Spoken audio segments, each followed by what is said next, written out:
Dam کا پانی اپنی گنجائش کے مطابق 2315 فٹ تک پہنچ گیا۔ کچھ دیر بعد سملی ڈیم کے مرکزی سپل وے کا ایک گیٹ 2 فٹ کھلنے کا فیصلہ کیا گیا ہے۔ پانی کا اخراج تقریباً 1700 کیوسک ہوگا، جو زیادہ سے زیادہ اخراج کی صلاحیت کا صرف 4% ہے۔ NDMA کے مطابق دریائے سواں کے قریب آبادیاں حفاظتی انتظامات رکھیں۔ مقامی لوگ ضلع انتظامیہ کی ہدایت پر عمل کریں۔ انتظامیہ کی جانب سے متعلقہ علاقہ مکین کو ٹیلی فون اور سائرن کے ذریعے بھی انتباہ کیا جا رہا ہے۔ جنگ کے علاقے احمد پور سیال میں ملاحوں نے لٹے پٹے متاثرین سیلاب کو کمائی کا ذریعہ بنا لیا۔ محفوظ مقامات پر پہنچانے کے لیے متاثرین سے 7,000 روپے کرایہ وصول کیا جا رہا ہے۔ اس حوالے سے مزید بتائیں گی قمر زمان۔ تحصیل احمد پور سیال کے گاؤں بھولووال میں موجود ہیں، جہاں پر جو رابطہ سڑک ہے مین جو آگے علاقوں کی طرف جانے والی سمندوانا کی طرف جانے والی، وہاں پر بھی تقریباً 2 سے 4-5 فٹ تک پانی کھڑا ہو چکا ہے۔ لوگ جو ہیں پرائیویٹ طور پر کرائے پر بڑی کشتیاں لے کر اپنی مدد کے تحت پہنچ رہے ہیں، جہاں ریسکیو 1122 کی کشتیاں بھی کام کر رہی ہیں۔ یہاں پر کچھ متاثرین ہمارے ساتھ موجود ہیں۔ 3-4 دن سے پانی میں گھرے ہوئے ہیں، ننھے منھے بچے ہیں۔ ہم نے یہ پرائیویٹ بوٹ ہائر کی ہے 7,000۔ ادھر بچے ڈوب رہے ہیں، ادھر ہم کنٹریبیوشن کر کے بوٹ ہائر کر رہے ہیں۔ کوئی ایڈمنسٹریشن نہیں ہے جس کو چیک اپ کرنے والا ہو۔ جی بالکل، جیسا کہ آپ نے دیکھا کہ متعدد فیملیاں جو ہیں وہ پرائیویٹ بورڈ پر یہاں نواحی دیہات سے جو اپنی مدد کے تحت جو کنٹریبیوشن کر کے چندہ جمع کر کے وہاں سے ریسکیو جو ہے آپریشن کیا جا رہا ہے۔ شہریوں کا یہ مطالبہ ہے کہ ڈپٹی کمشنر فوری طور پر اقدامات کریں، کم از کم 4 سے 5 کشتیاں مزید جو ہیں سمندوانا اور اس کے نواحی علاقے جو ہیں وہاں پر فوری طور پر بھیجی جائیں، ورنہ لوگوں کے ڈوبنے کا بھی خدشہ ہے۔ جی چنیوٹ کے سیلاب متاثرہ علاقوں میں جہاں لوگ مشکلات کا شکار ہیں، وہیں محکمہ زراعت اور لائف سٹاک متاثرین کی مدد کے لیے سرگرم ہے۔ رپورٹ کر رہے ہیں امیر عمر چمن۔ زراعت افتخار علی ساہو کی ہدایت پر محکمہ زراعت کی ٹیمیں سیلاب متاثرہ علاقوں میں پہنچ چکی ہیں۔ کسانوں کے جانوروں کے لیے مفت چارہ فراہم کیا جا رہا ہے تاکہ وہ بیماریوں سے محفوظ رہ سکیں۔ ہمارا سٹاف فیلڈ میں سیلاب سے متاثر لوگوں کے لیے چارہ مہیا کر رہا ہے۔ ادھر محکمہ لائف سٹاک بھی سرگرم عمل ہے۔ ٹیمیں دور دراز علاقوں میں جا کر جانوروں کو بیماریوں سے بچاؤ کی ویکسین لگا رہی ہیں تاکہ کسی وبائی صورتحال سے بچا جا سکے۔ اینیمل ایویکویشن کا کام ریسکیو 1122 کے ساتھ مل کے کیا۔ اس کے بعد ہم نے جو اینیمل ایویکویٹ ہوئے ان کے ٹریٹمنٹس کے لیے ہم نے کیمپس میں کام کیا اور اینیمل کو آن دی روڈ آن دی اسپاٹ ہم نے سروس دی ہے اور ایز اے بوسٹر ویکسین لگائی۔ سیلاب متاثرہ کسانوں کے لیے جہاں اپنا گھر بچانا چیلنج ہے، وہیں جانوروں کی جان بھی قیمتی ہے۔ محکمہ زراعت اور لائف سٹاک کی یہ کاوشیں کسانوں کے لیے امید کی کرن بن رہی ہیں۔ امیر عمر چمن، ARY نیوز، چنیوٹ۔ عارف والا میں دریائے ستلج کے موز اور ریلوں سے معمولات زندگی بری طرح متاثر ہیں۔ مشکل کی گھڑی میں ریسکیو ٹیمیں سیلاب متاثرین کو محفوظ مقام پر منتقل کر رہی ہیں۔ بتائیں گے محمد اسلم چودھری۔ ستلج کے سیلابی پانی کے موز اور ریلوں نے تباہی مچا دی ہے۔ ہزاروں ایکڑ پر کھڑی جو فصلیں ہیں کسانوں کی تیار، وہ برباد ملیا میٹ ہو چکی ہیں اور سینکڑوں کے قریب جو آبادیاں ڈیرہ جات ہے وہ پانی کی نظر ہو گئے ہیں۔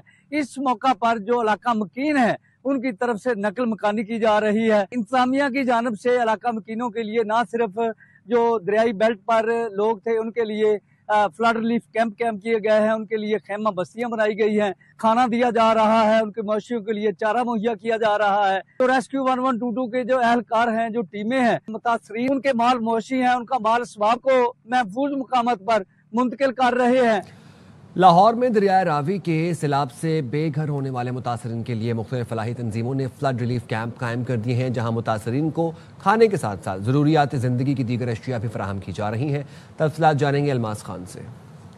راوی کے ریلے نے لاہور میں جہاں جہاں تباہی مچائی وہاں پہ فلاحی تنظیموں نے اپنے ریلیف کیمپ قائم کیے۔ بابو صابو انٹرچینج پر یہاں پہ جو میرے عقب میں آپ کو نظر آ رہا ہے، ان کے پکے گھر تھے جو تباہی سیلابی ریلے نے مچائی، جس کے باعث انہیں یہاں پہ آ کے رہنے پر یہ لوگ مجبور ہو گئے۔ تھیم پارک کے جو مکین تھے ان کے گھر صفائے ہستی سے مٹ گئے۔ ان لوگوں کے لیے چونکہ علاقے میں بھی اسی طرح کے ریلیف کیمپ قائم کیے گئے۔ سیلاب متاثرین ہیں ان کے لیے 3 وقت کا کھانا بھی پرووائڈ کر رہے ہیں، ان کو یہ خیمے بھی دیے گئے ہیں، ان کے لیے کپڑے اور بستر، اور پچھلے دنوں میں یہاں پہ اچھی خاصی رات کے وقت میں سردی ہو جایا کرتی تھی کھلے آسمان میں، تو ان کو کمبل بھی پرووائڈ کیے گئے ہیں۔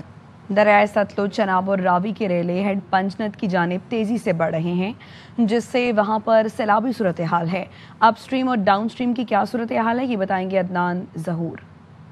سیلابی ریلوں کا رخ پنجاب کی آخری بیراج کی جانب ہے۔ اس وقت موجود ہوں ہیڈ مقام پر، جہاں انتظامیہ کی جانب سے آئندہ 24 گھنٹوں میں کسی بھی وقت بڑے سیلابی ریلے کی توقع کی جا رہی ہے۔ انتظامیہ کی جانب سے الرٹ جاری کر دیا گیا ہے۔ ودھنور، اسماعیل پور، بکا پور، جھانگڑا سمیت متعدد محافظات کو دریائے ساتلج نے اپنی لپیٹ میں لے لیا ہے۔ سینکڑوں ایکڑ پر محیط فصلیں زیر آب آ چکی ہیں۔ سینکڑوں گھر کو پانی نے اپنی لپیٹ میں لے رکھا ہے۔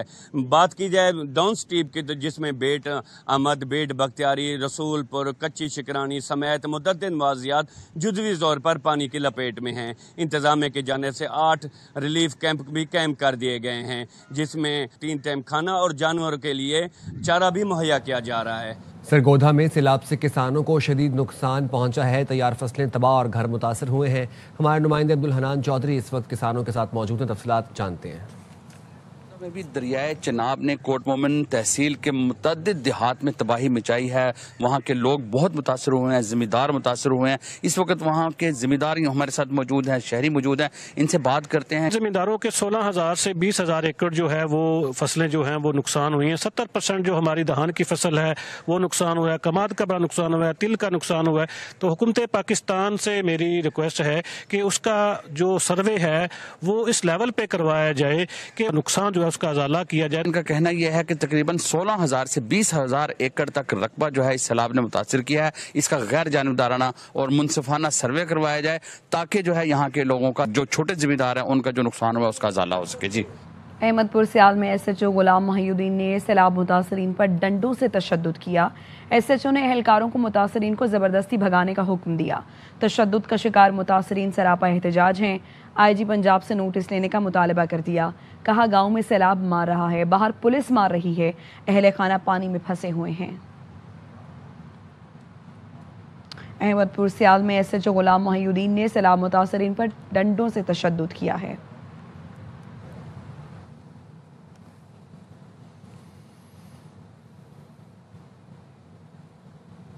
پنڈی بھٹیا میں سرگودھا روڈ پر سیلاب سے نقصانات کا جائزہ لینے کے لیے ڈپٹی کمشنر حافظ آباد عبدالرزاق نے متاثرہ علاقوں کا دورہ کیا۔ ڈپٹی کمشنر اس وقت ہمارے نمائندے مبشر قادری کے ساتھ ہیں، ان سے مزید جان لیتے ہیں۔ مبشر، آگاہ کیجیے گا۔ موجود ہوں کوٹ حسین کے مقام پر، جہاں پر تقریباً 40 سے زائد مکانات تباہ و برباد ہو گئے ہیں، اور میں جس مقام پر موجود ہوں وہاں پر کوٹ حسین کا پرائمری اسکول ہے، جس کی دیواریں بھی جو گر چکی ہیں اور اندر تمام پانی ہی پانی ہے۔ میرے ساتھ اس وقت ایک متاثرہ شخص موجود ہے، ان سے پوچھتے ہیں کہ ان کو کن مشکلات کا سامنا ہے۔ ساڈے مکان گر گئے، آن جان دا رستہ بند ہو گیا، کھان پین نو کوئی صورتحال نہیں۔ وزیر اعلیٰ سے ساڈی ریکویسٹ ہے ساڈی کوئی ہیلپ کیتی جاوے۔ جس طرح آپ نے شخص کی بات سنی ہے، اس کا یہی کہنا تھا کہ بالکل تباہ و برباد ہو گئے ہیں۔ گھر میں کھانے پینے کے لیے کچھ نہیں ہے، نہ ہی ہمارے جانوروں کے لیے چارہ ہے اور نہ ہی کہیں رکنے کی جگہ ہے۔ وزیر اعلیٰ پنجاب مریم نواز شریف سے یہی التجا کر رہے ہیں کہ ہماری جو مالی مدد کی جائے اور ہمارے رہنے کے لیے کوئی ایسی جگہ مخصوص کی جائے جہاں پر ہم رات گزار سکیں۔ جی